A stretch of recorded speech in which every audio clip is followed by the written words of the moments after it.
Hello, and welcome to A Reader's Paradise. I'm your host, Earl Sewell. This is a great place to hang out if you love hearing literature performed for you, as well as hearing author interviews.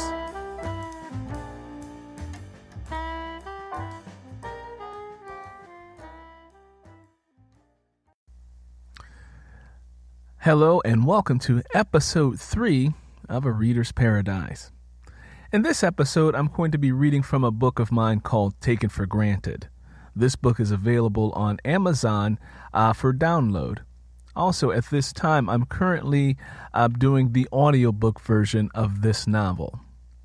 One of the great things about this book is the villain in the story. Readers who have taken the time to enjoy the journey of reading this novel have constantly communicated with me how much they love to hate the villain in this story. And the villain in this story is a character by the name of Ruby Lee. And she represents someone who can be very close to you personally and cause a lot of damage to you. So, we're going to take the time right now and we're going to jump into a scene with Ruby Lee from my novel, Taken for Granted. Okay, before we get started, let's take a deep breath before we jump into our story.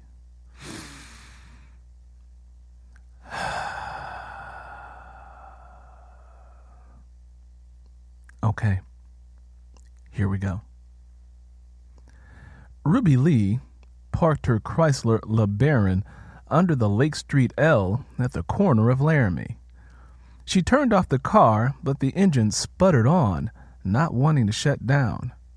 She turned the ignition key again, then gave a few hard taps on the gas pedal, causing the engine to roar louder than the L train passing above her. She switched the key back to the off position, which calmed the car down. She let the door swing all the way open, pivoted her round body, and placed her feet firmly on the ground, noticing her swollen ankles. She placed one hand on each side of the door frame and rocked a few times and finally pulled herself up onto her feet. After slamming the door shut, she stepped up on the curb, praising the Lord, and walked a few steps over to the front door of a tavern that she and Standback used to hang out at. The place still had the white Slits Malt Liquor Bull sign swinging above the entrance. She pulled the door open and then stepped inside, inhaling the air which was clouded with cigarette smoke. A skinny woman in a red dress, too large for her narrow hips and flat behind to fill out, stood hovering over a jukebox, eyeing her choices. Lenny Gray watched as the woman made her selection.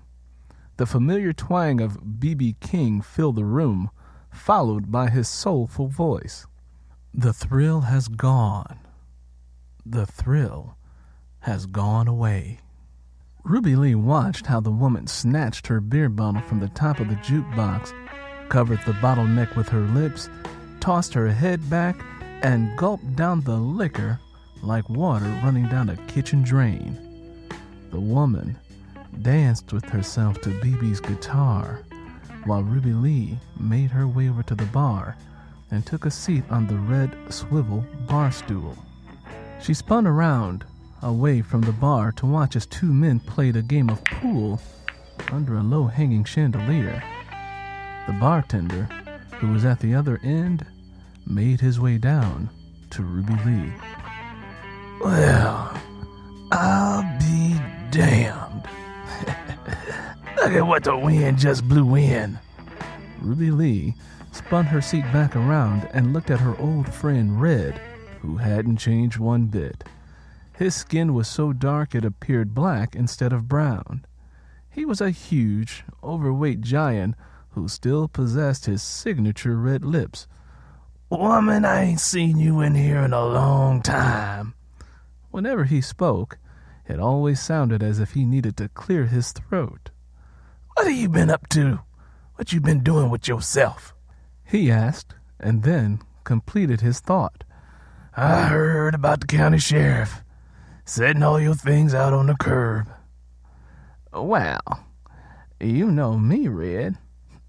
I've always got a plan. Yeah, Ruby Lee, I know. Boy, you and I go way back. Too many years to count and too many scams to remember. But man, back in those good old days, we certainly made some money. Red pulled out a shot glass and filled it with Jack Daniels, one of Ruby Lee's favorite drinks. Where you living at now? Well, I'm in high society now. Ruby Lee raised the glass to her lips, jerked her head back, and swallowed the entire shot. Ah! She growled as the sting of the alcohol made its way down her throat. I'm living on the lakefront now. Lakefront? Damn, baby. How in the hell did you scheme up on that one? I set my daughter up. I made her buy me a car, knowing that the following week I would be evicted for not paying my rent. I needed to make sure that she didn't have enough money on her to pay my back rent. I set it up beautifully, so that the only choice she had was to move me in the house with her. I could have got an Oscar for my performance. Damn, really? Red answered, stunned by how cold and calculating Ruby Lee was. Like I said, Red, there's always a reason behind everything I do. Ruby Lee pulled out her pack of Winston-Salems. I always got something in the works. That's why I'm here to see you. Do you still have all of those old rental buildings you stole from that church woman you were sleeping around with? Red pulled out a white rag from behind the bar and began wiping down the counter. Ruby Lee, to be honest, I just got out of jail this past summer. I've lost everything. Hell, I'm living in the back storage room. I run the bar free of charge for a jack-leg preacher in exchange for living back there. I've got to find me something better, and I got to do it quick. Well, that's why I'm here. I may have something for you. Can you still make a fake driver's license? I can't, but I know somebody who can. What are you scheming up on, woman? Who are you about to rob? I'm not going to rob anybody. Well, not unless I have to. You see, I'm living with my daughter and son-in-law. He's a third-generation doctor, to be exact. I got a feeling that man has a fortune that he's inherited from his family. Now that he's married to my daughter, well, that makes me part of the family. But he doesn't see it that way. He wants to keep all of the money to himself and not spread it around to others. He's a true goddamn Republican. You mean he doesn't want to give you any of his money at all? That's exactly what I'm saying, Red. How much money we talking about? Red asked. I'm not sure. Well, how do you know how much money he has? I got a strange phone call for him at the house yesterday. Ruby Lee squinted her right eye and took a long drag off of her cigarette.